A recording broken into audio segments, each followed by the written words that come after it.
Conferencia dictada en tercera cámara por el venerable maestro Samael Aumbeor el día 4 de mayo de 1977. Empezaremos nuestra cátedra. Hoy tendremos dos matrimonios, ¿no? ¿Es uno o dos? Dos parejas. Está bien, hoy tendremos dos matrimonios, no. Haremos primero la cámara, la cátedra, la tercera cámara, para preparar pues el ambiente y llevar la enseñanza al corazón de cada uno. Y posteriormente, pues claro, haremos el ritual para los dos matrimonios. Vamos a hablar hoy un poco sobre el sentimiento de sí mismo. Vale la pena que reflexionemos sobre esta cuestión del sentimiento de sí mismo. Conviene que entendamos a fondo la cuestión del falso sentimiento del yo. Todos en el fondo aquí de nuestro corazón tenemos siempre el sentimiento de sí mismo. Nos conviene saber si este sentimiento es correcto o equivocado. Es necesario, pues, entender lo que es este sentimiento del yo. Ante todo, urge entender que las gentes estarían dispuestas a abandonar el alcohol, el cine, las pachangas, etcétera, menos sus propios sufrimientos. La gente adora sus propios dolores, sus sufrimientos. Se despegarían más fácilmente de un rato de alegría que de sus propios sufrimientos. Sin embargo, parece paradójico que todos se pronuncian contra los mismísimos sufrimientos, que se quejan de sus dolores, mas cuando en verdad hay que abandonarlos, en modo alguno están dispuestos a semejante renunciación. Ciertamente, tenemos una serie de fotografías vivientes de sí mismos. Fotografías de cuando teníamos 18 años, fotografías de cuando éramos muchachos, fotografías de cuando éramos hombres de 21 años, fotografías de cuando teníamos 28 o 30, etcétera, etcétera, etcétera. A cada una de esas fotografías psicológicas le corresponde toda una serie de sufrimientos. Eso es ostensible. Y gozamos examinando tales fotografías y nos deleitamos en narrar a los demás los sufrimientos de cada edad, las dolorosas épocas por las que pasamos, etc. Hay un gusto bastante exótico, bohemio, dijéramos, cuando narramos a otros nuestros dolores, cuando les decimos que somos gentes de experiencia, cuando les contamos las aventuras de muchachos, la forma como tuvimos que trabajar para ganarnos el pan de cada día, la época más dolorosa de la existencia, cuando andábamos por ahí buscando los centavos para subsistir, cuántos dolores, qué tormentos. En todo eso gozamos. Cuando estamos haciendo ese tipo de narraciones, somos verdaderamente bohemios, entusiastas. En vez de deleitarnos, en este caso, con el alcohol, con el cigarro, nos deleitamos con la historieta, con la novela, con lo que nos pasó, con lo que dijimos, con lo que nos dijeron, con la forma en que vivimos, etcétera, etcétera. Es una especie de bohemia bastante exótica, que nos gusta. En modo alguno parece que estamos dispuestos a abandonar nuestros propios sufrimientos. Ellos son, pues, el narcótico que a todos gusta, el deleite que a todos agrada. Y mientras más accidentada una vida, parece que nos sentimos más exóticos, más bohemios con nuestros dolores. Cosa absurda, por cierto. Pero observen ustedes que a cada situación corresponde un sentimiento del yo, del mí mismo. Sentimos que somos, sentimos que existimos. En este momento están ustedes reunidos aquí, escuchándome. Yo estoy hablándoles. Ustedes sienten que sienten. Tienen aquí en el corazón el sentimiento de sí mismos. Y están seguros de que ese sentimiento es correcto. Posiblemente que sí, están seguros de eso. ¿Acaso ese sentimiento que en este momento tienes, el sentimiento de existir, el sentimiento de ser y de vivir, será el verdadero? ¿O será un falso sentimiento? Conviene que seamos un poquito reflexivos en estas cuestiones. Cuando andábamos por ahí, tal vez en las cantinas, o cuando ambulamos por los cabarets, ¿tendríamos sentimiento? Sí, es obvio que lo tendríamos. ¿Y ese sería el correcto? A cada edad corresponde un sentimiento. Porque uno es el sentimiento de uno cuando tiene 18 años y otro el que tiene cuando tiene 25. Otro es el sentimiento de los 30 y otro el de los 35. Y un anciano de 80 años indudablemente tendrá su propio sentimiento. ¿Cuál de ellos será el verdadero?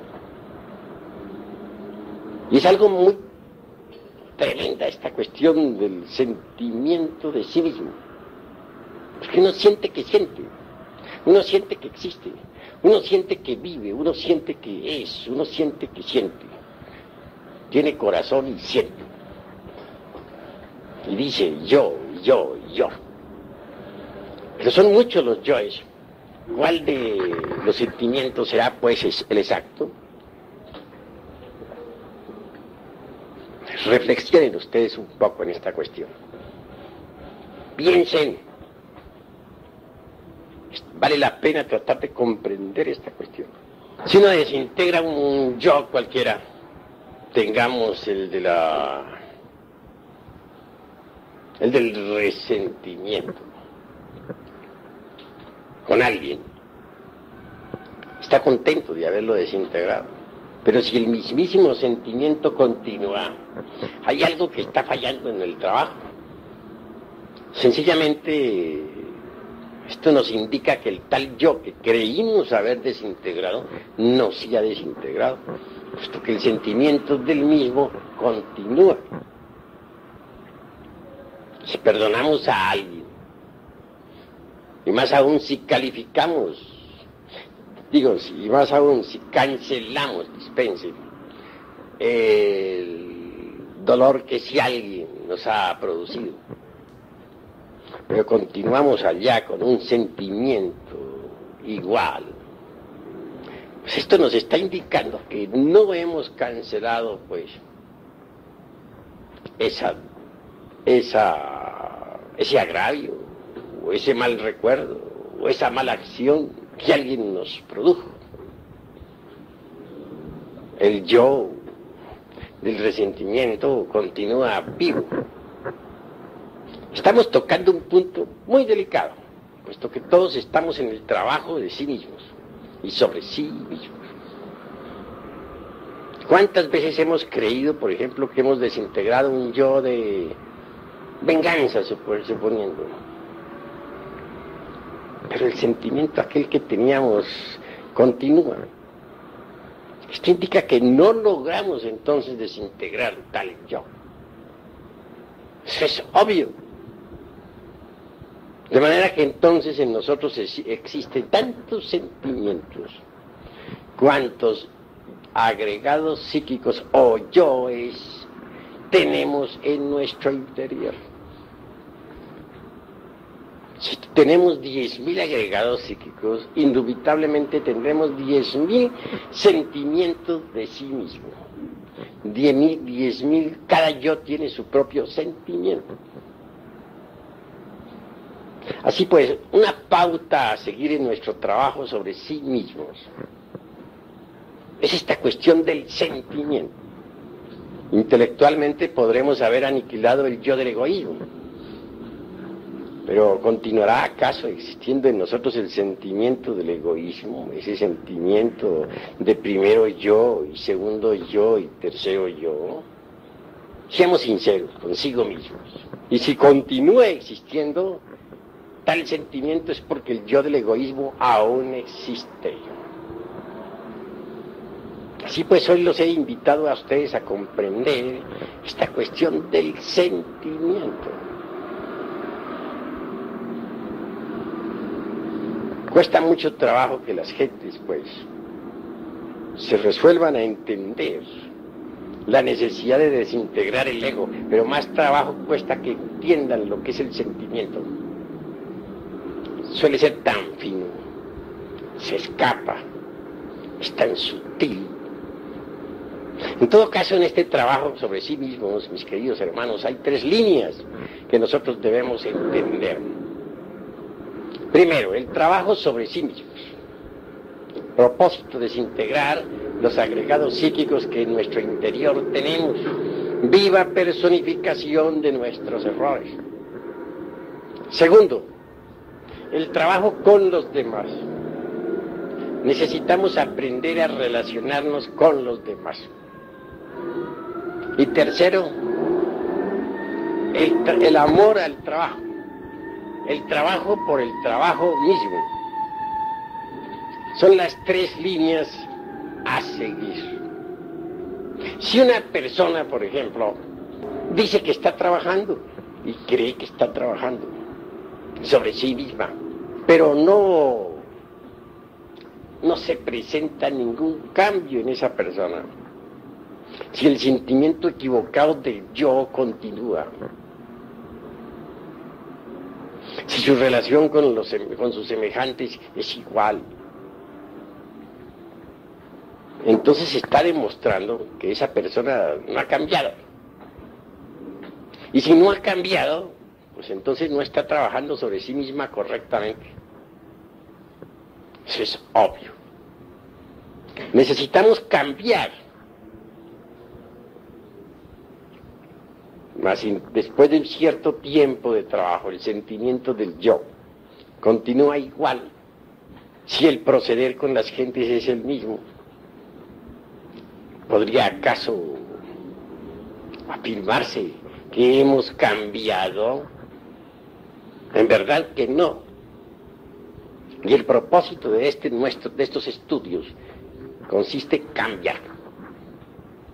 El cambio debe ser radical, porque hasta la propia identidad que poseemos debe llegar a perderse para sí mismos. Un día, por ejemplo, Arce buscará a Arce, ya Arce no existe, se le ha perdido a sí mismo. Eso es claro. Un día Uzcategui dirá, ¿qué se hizo Uzcategui? Ya no existe. Ha desaparecido para Uzcategui. Así que en realidad, de verdad, hasta la mismísima identidad tiene que perderse para sí mismos. Tenemos que volvernos absolutamente diferentes. Yo conozco aquí mismo, entre los hermanos, sé de algunos cuyo nombre no menciono, que hace años y años y años están estudiando aquí conmigo. Los veo lo mismo. No han cambiado. Tienen su misma conducta, cometen sus mismos errores. Como los cometieron hace 20 años, los cometen hoy. Iguales. No indican, no acusan ningún cambio. No hay nada nuevo en ellos. ¿Cómo son? Como eran hace 20 años, o hace 10, o hace 50. Cambio, ninguno. Entonces, ¿qué están haciendo esas gentes? ¿Qué hacen aquí? Pues están perdiendo el tiempo miserablemente, ¿verdad? Porque el objeto de nuestros estudios es cambiar psicológicamente, convertirnos en seres diferentes. Pero si continuamos siendo lo mismo, si XX fulano es el mismo que era hace 10 años, pues entonces no ha cambiado ni está haciendo nada, está perdiendo su tiempo. Entonces, obvio. Los invito a todos ustedes a esta reflexión. ¿Quieren cambiar o no quieren cambiar? Si van haciendo siempre los mismos, entonces, ¿qué están haciendo? ¿Con qué objeto están aquí reunidos en la tercera cámara? ¿Para qué? Hay que ser más reflexivo. Una guía a seguir es esta cuestión del sentimiento, del yo. El sentimiento del yo es siempre equivocado, nunca es correcto. Debemos distinguir entre el sentimiento del yo y el sentimiento del ser. El ser es el ser, y la razón de ser del ser es el mismo ser.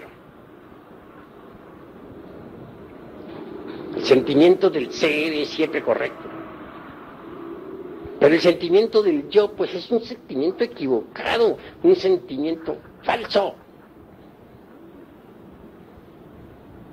¿Por qué gozarán los hermanos con sus fotografías? Con las fotografías psicológicas de hace 20, de hace 30, de hace 50 años. ¿Qué les pasa? Cada fotografía es psicológica, esa va acompañada de un sentimiento diferente. Sí, el sentimiento del jovencito de 18 años que se emborracha, el sentimiento del muchachito de 20 que anda con la noviecita o por los caminos de la perversidad, etcétera. ¿Cuál de esos será el correcto? ¿El que teníamos cuando éramos muchachos de 18 años o el que tenemos hoy en día a la edad de 50 o de 60 años? ¿Cuál será el verdadero? Pues ninguno de esos sentimientos es verdadero, ninguno de esos es correcto, todos esos son falsos. Falso es cuando se siente uno un hombre de 18 que tiene el mundo por delante y que las noviecitas le sonríen. Falso es el muchachito aquel de los 20 que cree que por su cara bonita va a dominar al mundo. Falso es el del jovenzuelo aquel de los 25 que anda de ventana en ventana. Todo eso es falso. ¿Cuál de esos sentimientos sería el real? Solo la conciencia nos puede dar un sentimiento real. No olviden ustedes que entre la conciencia y el ser no hay mucho distanciamiento que se diga. Son tres los aspectos de la vida: el ser, que es sat en sánscrito, la conciencia, chit, y la felicidad, ananda. Pero la conciencia real del ser, que no está muy distante del ser en sí mismo, se encuentra enfrascada entre toda esa multiplicidad de agregados psíquicos que personifican a nuestros errores y que en nuestro interior cargamos. Solo ella puede darnos un sentimiento correcto. Pero ese sentimiento sería cruel para los demás.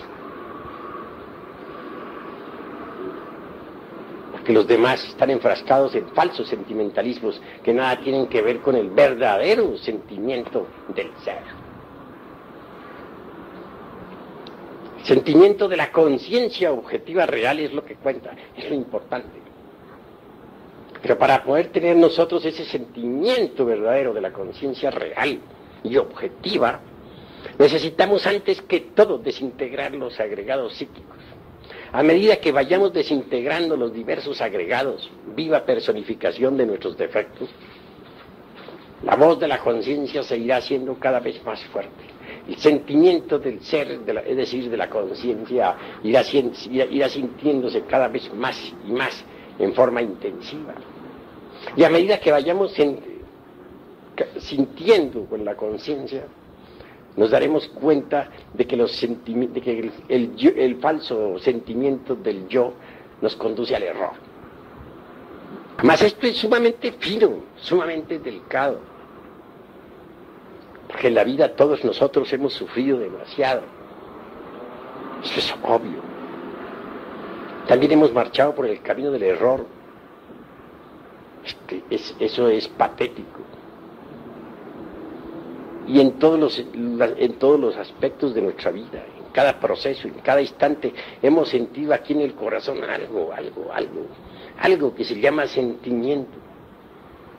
Ese algo lo hemos siempre considerado como la voz de nuestra conciencia. Lo hemos considerado como el sentimiento de sí, como el sentimiento real al cual hemos obedecido, como el único que puede conducirnos por el camino recto, etc. Mas desgraciadamente hemos estado equivocados, mis queridos hermanos. Como prueba de nuestra equivocación es que más tarde hemos tenido otro sentimiento completamente diferente, totalmente distinto. Y mucho más tarde otro sentimiento más distinto. Entonces, ¿cuál de los tres era el verdadero? Entonces hemos sido víctimas, todos, de un autoengaño. Siempre nos ha guiado a nosotros, o siempre hemos confundido al sentimiento del yo con el sentimiento del ser. Hemos sido víctimas de un autoengaño. Y aquí no puedo hacer excepciones. Hasta yo mismo marché por el camino del error cuando creí que el sentimiento del yo era el sentimiento del ser. No hay excepciones. Todos hemos sido víctimas del autoengaño.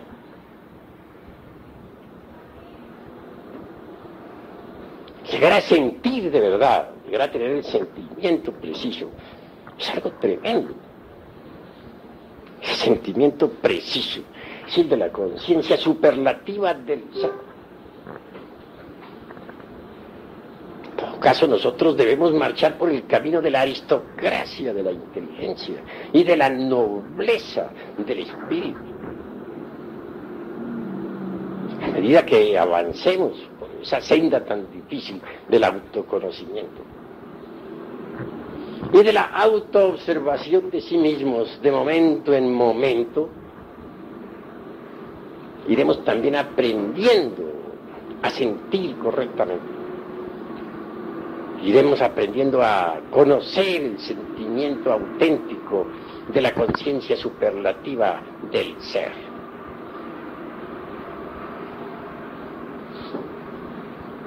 El ser para nosotros es lo que cuenta.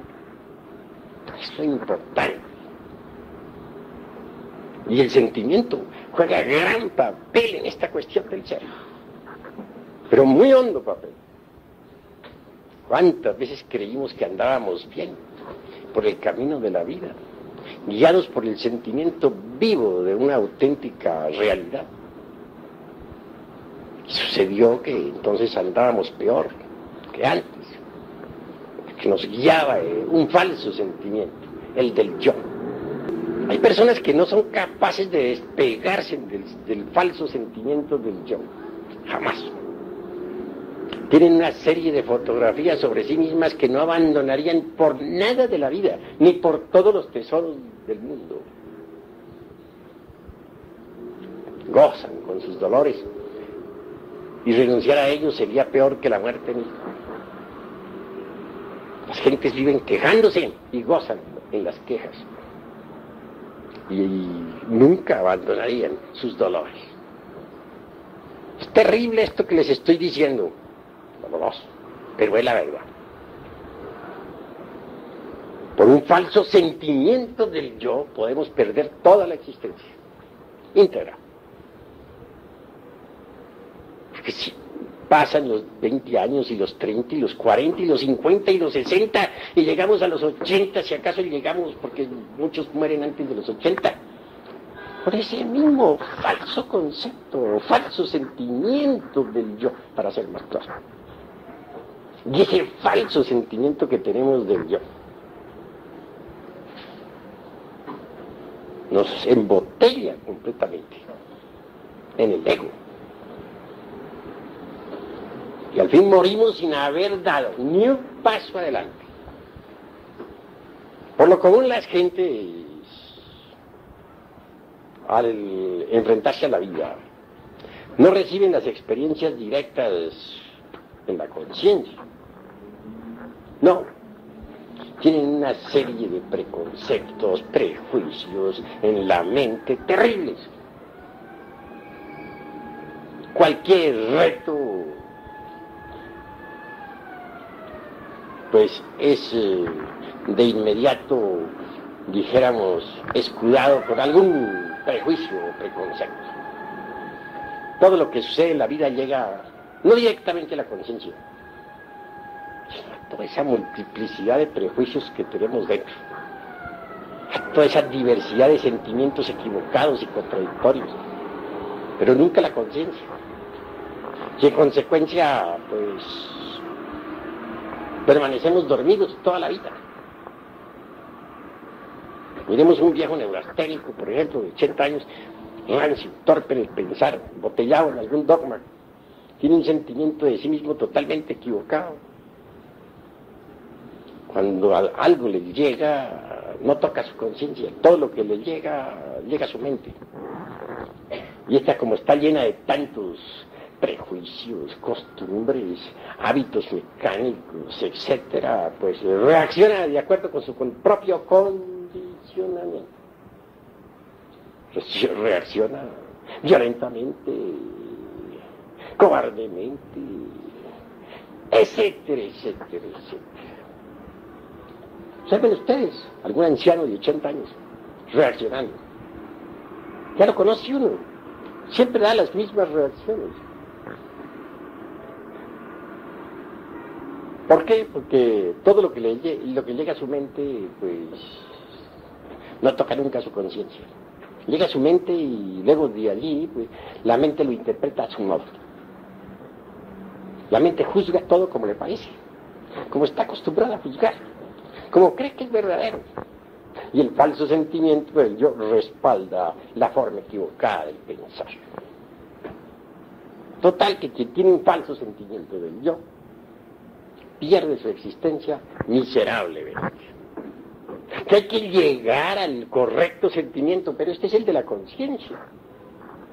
Nadie podría llegar a tener ese correcto sentimiento si antes no desintegrara los agregados psíquicos. A medida que uno va desintegrando los agregados psíquicos, el correcto sentimiento se va a manifestar. Cuando la desintegración es total, también el sentimiento correcto es total. Pero por lo común el sentimiento correcto de sí mismo está en pugna con el sentimiento falso del yo. Es que el sentimiento correcto de la conciencia está más allá de cualquier código de ética, más allá de cualquier código moral establecido por alguna religión, etcétera. Por lo común los conceptos morales establecidos por las distintas religiones, pues en el fondo resultan falsos. Como la conciencia humana hoy en día está tan dormida, sucede pues que se han inventado distintos sistemas pedagógicos, sociales, éticos, educativos y morales para que nosotros marchemos por el camino recto. Pero nada de eso sirve para nada. Hay una ética propia de la conciencia, pero esta resultaría inmoral para los santurrones de las diversas denominaciones religiosas. Existe un libro, que es el de los paramitas, Tíbet oriental, con una ética que no encajaría jamás dentro de ningún culto, porque es de la conciencia. Y no me estoy pronunciando contra ninguna forma religiosa, únicamente contra ciertas formas o contra ciertos, dijéramos, armazones oxidados, dentro de los cuales está embotellada hoy en día la mente y el corazón. Ciertas estructuras caducas y degeneradas de falsa moral convencional. Contra eso es que me estoy pronunciando. En estos estudios no se trata de seguir o de vivir de acuerdo con ciertas formas petrificadas de moral. Aquí lo que se debe desarrollar es la capacidad de la comprensión. Nosotros necesitamos constantemente enjuiciarnos a sí mismos, con el propósito de saber qué tenemos y qué nos falta. Hay mucho que debemos eliminar y mucho que debemos adquirir si es que queremos marchar por el camino recto. Mas el sentimiento equivocado del yo no permite a muchos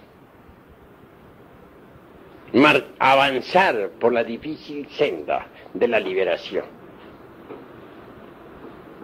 Siempre se confunde a ese sentimiento equivocado del yo con el sentimiento del ser. Y si no abrimos bien los ojos, como se dice, el sentimiento equivocado del yo puede hacernos fracasar a todos en la presente existencia. El ser es lo que cuenta, pero está muy hondo, muy profundo.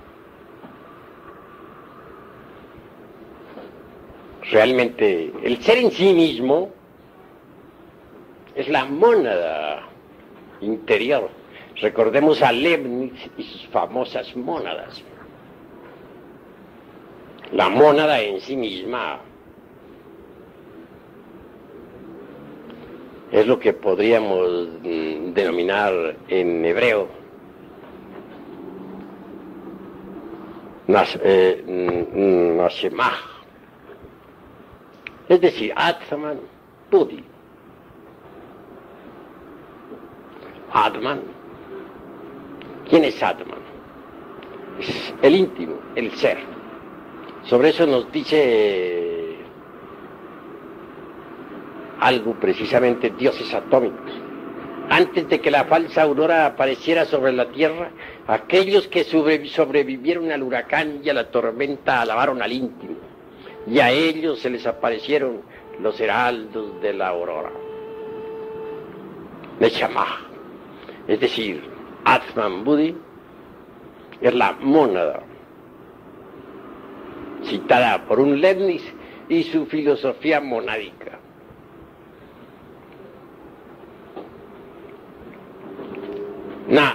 Atman, pues el íntimo, Budi es el alma espiritual, la conciencia superlativa del ser.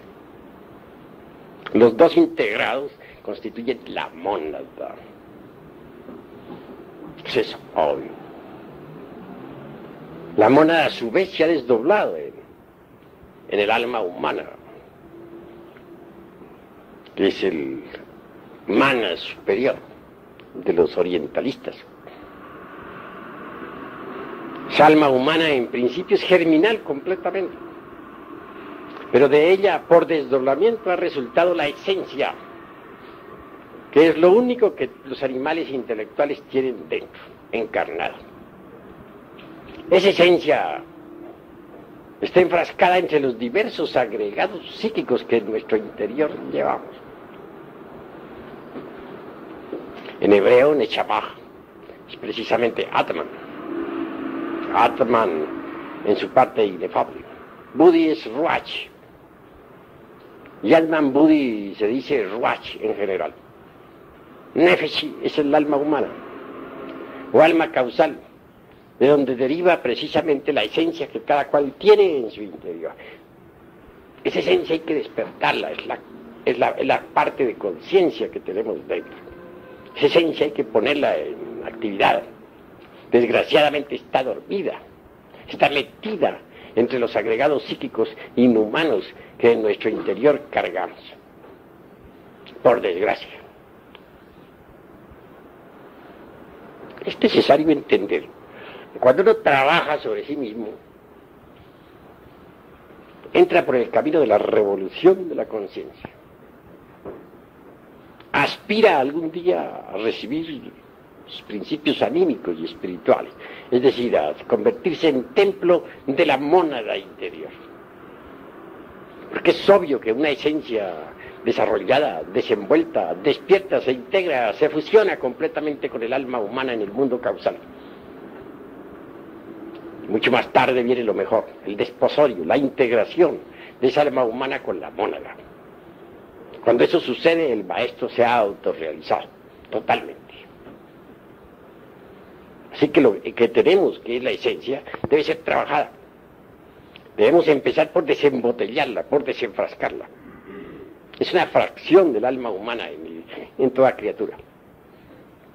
Y hay que despertarla, porque está dormida entre cada uno de los agregados psíquicos que en nuestro interior llevamos. Esa esencia tiene su propio sentimiento correcto, que es diferente, completamente diferente del falso sentimiento del yo. Esa esencia realmente, con su sentimiento, emana de la verdadera alma causal o alma cósmica. Así el sentimiento que la esencia tiene es el mismo que tiene el alma cósmica, el mismo que existe en el alma espíritu, el mismo que existe en el íntimo o Atman. Cuando uno entra por este camino, descubre que se ha metido por la senda de la revolución de la conciencia. La revolución de la conciencia es tremenda, porque trae de hecho aparejada la revolución intelectual y la revolución física. La revolución de la conciencia provoca una serie de revoluciones intelectuales extraordinarias. Y a su vez, como resultado, aparece la revolución física. En alquimia, por ejemplo, se habla de la reincrudación del cuerpo físico, de la invulnerabilidad y de la mutación. Es obvio que aquel que ha conseguido el despertar total, aquel que ha logrado la iluminación, puede alimentarse con el árbol de la vida. Y de hecho, su cuerpo físico, si así lo quiere, puede volverse invulnerable, mutante. Y eso lo consigue mediante la reincrudación alquimista. Un iluminado sabe muy bien cómo se logra la reincrudación. Así son tres revoluciones en una. La de la conciencia, que trae aparejada la revolución intelectual, y la otra, la revolución física. Los grandes adeptos de la conciencia, esos que lograron verdaderamente el despertar, son iluminados. Muchos de ellos son inmortales. Recordemos nosotros a nada menos que Sanat Kumara, el anciano de los días, el fundador del Colegio de Iniciados de la Blanca Hermandad. Trajo su cuerpo físico a la Tierra, vino desde Venus. Ese gran maestro, habiendo ya pasado más allá de toda necesidad de vivir en este mundo, se ha quedado en este mundo para ayudar a los que marchan por la rocallosa senda que conduce a la liberación final. Sanat Kumara es alguien que puede sumergirse totalmente entre el océano de la gran luz, pero ha renunciado a toda dicha para quedarse aquí con nosotros, y está con nosotros,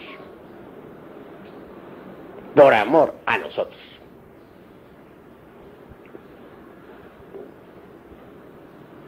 En el camino este que estamos recorriendo,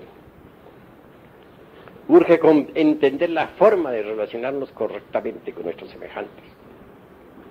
Si trabajamos sobre sí mismos, debemos también levantar la antorcha para iluminar el camino de otros, para mostrar a otros el sendero, que eso es lo que hacen precisamente los misioneros gnósticos. Mostrar a otros la senda de la liberación.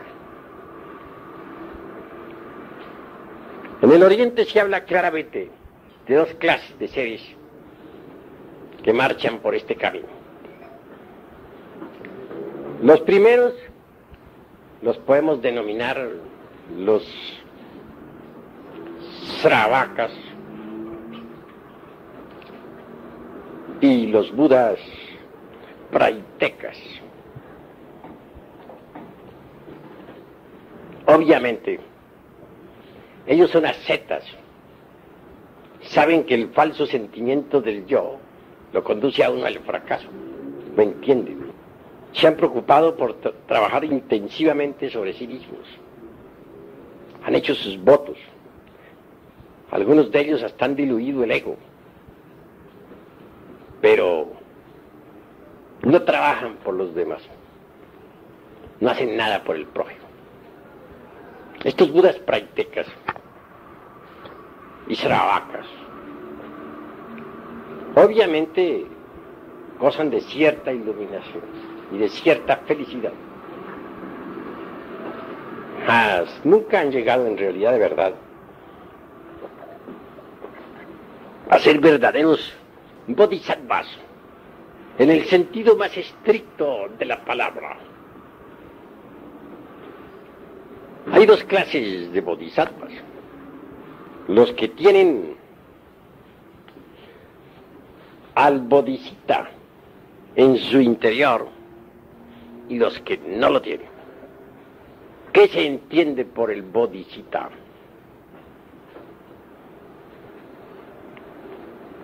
O bodhisattva. Sencillamente, el que a base de distintas renunciaciones y de kalpas enteros, manifestándose en los mundos y renunciando a cualquier grado de felicidad, trabajan por la humanidad. Estos tienen los cuerpos existenciales en oro puro, porque eso es el bodhisattva, los cuerpos existenciales superiores del ser y la sabiduría y la experiencia adquirida a través de sucesivas eternidades. El bodhisattva de un Buda es propiamente un bodhisattva debidamente preparado, que puede perfectamente realizar con eficiencia todos los trabajos que el Buda interior le ha confiado.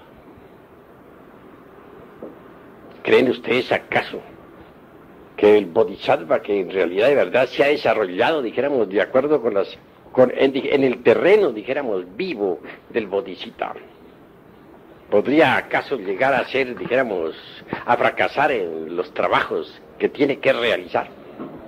Obviamente que no, porque está debidamente preparado.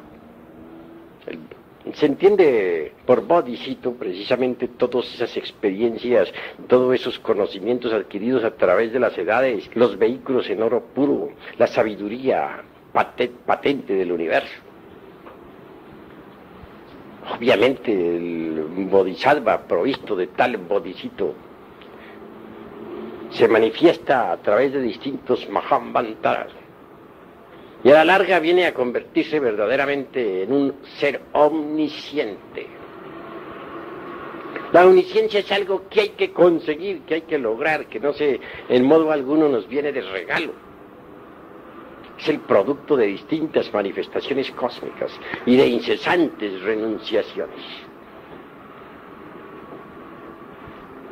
El bodhisattva que posee pues dentro de sí mismo al bodhisattva, es decir, a todas esas sumas de conocimientos, experiencia y vehículos de oro, etc., jamás se dejaría guiar por un falso sentimiento del yo. Pero este falso sentimiento del yo suele refinarse espantosamente. Hay individuos que han logrado muchos refinamientos espirituales y sin embargo aún son víctimas del falso sentimiento del yo. Entender esto es básico en la gran obra. Es fundamental. Todos tenemos derecho a aspirar a la iluminación, pero tampoco debemos codiciar la iluminación. Antes que codiciarla, debemos nosotros preocuparnos por la desintegración de los agregados psíquicos que en nuestro interior cargamos. Vigilar en forma intensiva ese falso sentimiento del yo. Aniquilarlo, porque puede estancarnos, puede llevarnos al autoengaño, puede hacernos pensar que vamos muy bien, puede hacernos creer que es la voz de la conciencia, cuando en realidad de verdad es la voz del ego. Quiero que entiendan ustedes claramente que un día ustedes tienen que ir fabricando dentro de sí mismos al bodhisattva. Es decir, elaborando esa experiencia, elaborando ese conocimiento que les va dando el trabajo sobre sí mismo. Con tal conocimiento, con tal experiencia, ustedes no fallarán. A medida que ustedes vayan desintegrando los agregados psíquicos que le dan a ustedes el falso sentimiento del yo, irán alimentándose con el pan de la sabiduría, con el pan transubstancial, venido de lo alto. Porque cada vez que uno desintegra un agregado psíquico, libera un porcentaje de conciencia y adquiere de hecho una virtud, un conocimiento nuevo, algo extraordinario. Es que a propósito de virtudes, he de decirles que el que no es capaz, por ejemplo, de apreciar las gemas preciosas, tampoco podría saber cuál es el valor de las virtudes. Estas en sí mismo, el valor de estas en sí mismo es precioso. Pero no es posible adquirir virtud alguna si antes no desintegramos el defecto antitético. Por ejemplo, no podríamos adquirir la virtud de la castidad si no desintegramos el defecto de la lujuria. No podríamos adquirir la virtud de la mansedumbre si no eliminamos de sí mismos el defecto del resentimiento. No podríamos adquirir la virtud del altruismo si no eliminamos el defecto del egoísmo. Lo que importa, pues, es que nosotros vayamos comprendiendo la necesidad de eliminar los defectos.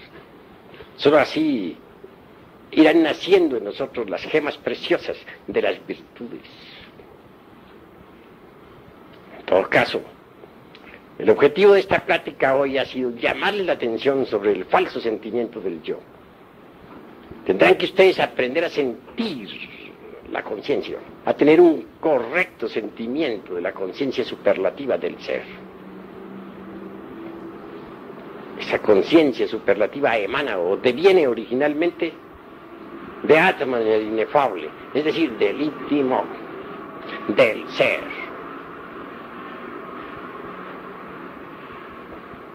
Sí, mis queridos hermanos, hasta aquí vamos dejando esta plática. Si alguno de ustedes quiere preguntar algo en relación con el tema, bien puede hacerlo con la más entera libertad. Venerable maestro, ¿qué relación existe entre las sensaciones y el sentimiento? Las sensaciones son, y las hay positivas y negativas. Toda sensación, por ejemplo, es el resultado de alguna radiación o impresión externa.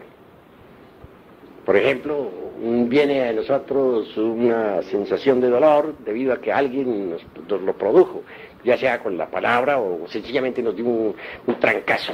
Entonces tenemos una sensación de dolor. Una sensación de alegría cuando alguien nos trata bien, o cuando olemos un perfume delicioso. En todo caso, las sensaciones son sensaciones, pero el sentimiento se lleva en el corazón. Es diferente. Va en el centro emocional. Y nunca se debe confundir al sentimiento auténtico del ser, del Atman, de la mónada, de la esencia, etcétera, del ser en general, con el sentimiento del yo. Cada yo tiene su forma de sentimiento. Y por lo común, esos sentimientos del yo nos llevan al fracaso. ¿Alguna otra pregunta? Todos pueden preguntar, que ninguno quede con dudas. Tiene la palabra, hermano. Venerable maestro, en cada edad o etapa del individuo se manifiestan determinados yoes característicos. Ciertamente que sí, de acuerdo con la ley de recurrencia. Porque si en la pasada existencia, a los 30 años, tuvimos una bronca en la cantina, el yo de aquella riña permanece en el fondo de nosotros mismos, aguardando el instante de los 30 años para volver a salir otra vez. Y cuando llegue esa edad, saldrá entonces, irá a buscar una cantina con el propósito de encontrarse con el sujeto aquel con quien riñó. Lo mismo hará aquel. Y al fin se encontrarán ambos en la cantina y volverán a reñir. Esa es la ley de recurrencia. Y si a la edad de 25 años tuvimos una aventura amorosa, pues también a esa misma edad el yo que estaba allí aguardando en el fondo saldrá a la superficie, controlará el intelecto, controlará el corazón y irá a buscar a la amada de sus ensueños. Ella hará lo mismo y ambos se reencontrarán para repetir la aventura. Así que el robot humano está programado por la ley de recurrencia. ¿Alguna otra pregunta? En todo caso, el ser, el verdadero ser, no se expresa en el animal intelectual. Vive normalmente en la Vía Láctea, se mueve en la Vía Láctea. Lo que actúa en este mundo es el robot programado por la ley de recurrencia. Hay necesidad de desintegrar el ego y despertar la conciencia para que la mónada, Atma Buda, el Ruach, Elohim, que según Moisés labraba las aguas en el principio del mundo, el Rey Sol, vuelva naturalmente a expresarse dentro de nosotros, venga a la manifestación, ingrese en nuestra humana persona. Solo Él puede hacer. Las gentes creen que hacen y no hacen nada. Actúan de acuerdo con la ley de recurrencia. Son máquinas programadas. Y eso es todo. A propósito de lo que dice de la ley de recurrencia, leí un periódico en editorial que hace en 1385 sucedió la batalla en Tlatelolco, el señor de Tlatelolco con el señor de Azcapotzalco. Y la misma batalla que sucedió en 1968 fue la que sucedió en aquel año. Pues claro, así es. Y siempre se repite todo, de acuerdo con la ley de recurrencia. Eso es verdad. La Segunda Guerra Mundial no fue sino la repetición de la primera. Y la tercera no será sino la repetición de la segunda. ¿Alguna otra pregunta? Venerable, puede darse, digamos, el sentimiento de creer que uno ha eliminado un defecto, el individuo ha eliminado un defecto, no siendo que eso se encuentre en un receso por la edad o etapa que esté viviendo en ti. Sí, puede creerse que se ha eliminado tal o cual defecto psicológico, pero si el sentimiento de ese yo continúa en nosotros, significa que no ha sido eliminado. De manera que esa es una forma que nos permite, esta cuestión o este conocimiento nos permite a nosotros saber si hemos eliminado tal o cual yo. Es un patrón de medida que nos permite descubrir si hemos o no hemos eliminado tal o cual agregado psíquico. Maestro, ¿cómo podemos explicarnos el caso de que Adonai tenga karma? En ese caso, yo lo tengo considerado un caso de punto. Bueno, Adonai, el hijo de la luz y de la alegría, no tiene, que yo sepa, no tiene karma. Si demoró en haber eliminado a algún elemento indeseable, pues eso ya pasó. Tengo entendido que su karma era los recuerdos de alguien que no sabe nosotros. Bueno, pero esa es una conjetura. Tenemos que marchar sobre los hechos. Yo no sé que Adonai tenga karma. Por lo menos no he sido informado sobre eso. Esa es la cruda realidad. Tengo entendido que no tiene karma. Ahora tiene cuerpo físico y vive en Europa. Es un adepto maravilloso. Pertenece al círculo consciente de la humanidad solar que opera sobre los centros superiores del ser. Vive y pasa como un desconocido en Europa, en Francia. ¿Hay alguna otra pregunta? A ver, Adarino. En esta pregunta hay varios interrogativos. La parte de Salah Mará hay otros Kumará, también quiero comprender si todo maestro que tenga a Japobá o a Dios jefe, al padre madre, realiza al Kumará. Pues Kumará se entiende todo individuo resurrecto. Cualquier XX fulano, con tal de que resucite, es un Kumará. Obviamente los Kumarás, pues lo mismo que los Pitris, son los que ayudaron pues a crear, digamos, a dar vida pues, a la forma física, humana que tenemos. Me parecen más interesantes todavía que los Kumarás, los Agnisvatas. Son dioses solares. Son bastante interesantes. Por cierto que los dioses solares que gobernaron, por ejemplo, a la Tierra, a la humanidad de la primera raza, volvieron al Sol. Habían venido del Sol y regresaron al Sol. Y en la futura sexta gran raza raíz, volveremos a tener la visita de los dioses solares. Vendrán del Sol y vivirán entre la humanidad y establecerán la sexta raza raíz sobre la faz de la Tierra. Gobernarán a los pueblos, naciones y lenguas. Son gobernantes. Entre las 12 constelaciones del zodiaco, obviamente, la más importante es la de Leo. El Sol tiene en Leo su trono. Los dioses solares vienen periódicamente a la Tierra, cada vez que se inicia una nueva raza. Pero bueno, no nos apartemos tanto hoy, pues, de la cuestión del que hemos planteado. Debemos llevar en mente la necesidad de estudiarnos un poco más a sí mismos y de poner atención en esta cuestión del sentimiento del yo. Y hasta aquí mis palabras. Vamos ahora a celebrar el matrimonio gnóstico José.